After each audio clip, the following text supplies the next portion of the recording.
mahasiswa mampu memahami dan menjelaskan mengenai lingkungan bisnis. Kami dari tim produksi 2 dan nama anggota kami ada Eva Yusmika, Siti Pujawati, Sarah Yulansari, dan Zara Dita Septiana. Pengertian bisnis. Secara terminologi, bisnis merupakan suatu kegiatan atau usaha yang dilakukan oleh perorangan maupun kelompok. Belakangan ini muncul revolusi informasi yang ditandai dengan komputer dan internet, sehingga kekuatan ekonomi kepada pemilik pengetahuan dan pekerja pengetahuan. Masyarakat bergeser dari masyarakat ke industri, ke masyarakat informasi dan pengetahuan yang disebut the next society. Dalam perkembangan zaman, dunia bisnis semakin kompleks saat ini. Pengertian bisnis menurut beberapa para ahli, yaitu Steinhoff. Bisnis merupakan seluruh aktivitas yang mencakup pengadaan barang dan jasa yang diperlukan atau diinginkan oleh konsumen. Yang kedua ada Griffin dan Ebert, yaitu bisnis merupakan aktivitas melalui penyediaan barang dan jasa bertujuan untuk menghasilkan laba.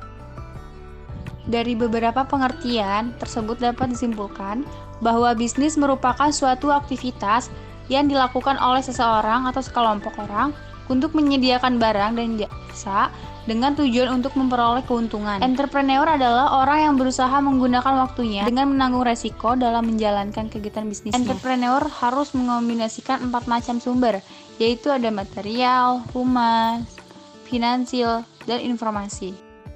Istilah bisnis adalah pada umumnya ditekankan 3 hal, yaitu usaha perorangan dalam bidang barang dan jasa, usaha perusahaan besar seperti pabrik, transport, surat kabar, hotel, dan usaha dalam bidang struktur ekonomi suatu bangsa. Menurut pendapat Brock dan Protello, business is institution which product, good, and service demanded by people.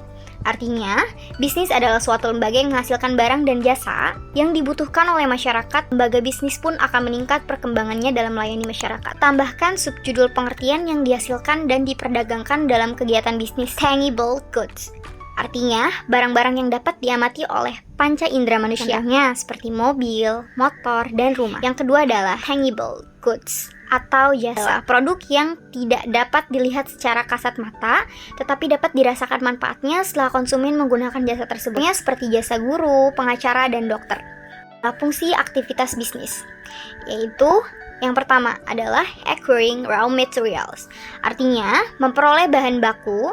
Yang kedua adalah manufacturing raw materials into product, artinya dalam mengolah bahan baku menjadi produk. Yang ketiga adalah distributing product to consumer, artinya adalah produk yang dihasilkan perusahaan didistribusikan kepada konsumen. Klasifikasi bisnis.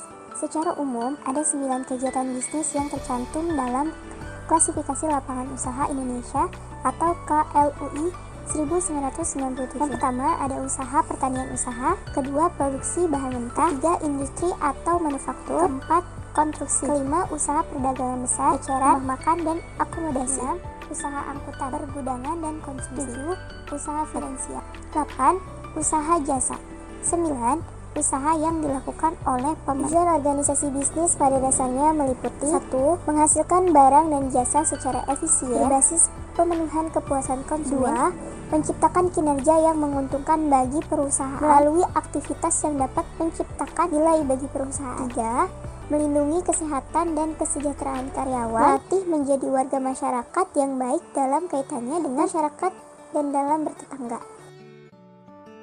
Ada 2 lingkungan yang berpengaruh terhadap aktivitas bisnis, yaitu 1. Lingkungan kerja, elemen-elemennya, pemerintah, kreditur, pemasok, karyawan, konsumen, dan pesaing. 2. Lingkungan sosial, tekanan-tekanan umum meliputi bidang ekonomi, teknologi, politik, hukum, dan sosbud. Pihak-pihak yang berkepentingan terhadap organisasi bisnis atau stakeholder, yaitu pertama, ada internal stakeholder, terdiri atas pemilik, pekerja, dan pengelola. Kedua, ada external stakeholder, terdiri atas kreditur, pelanggan, pemasok, pesaing, juga pemerintah. Faktor yang menentukan iklim bisnis yaitu investasi, pemerintah, dan tabungan.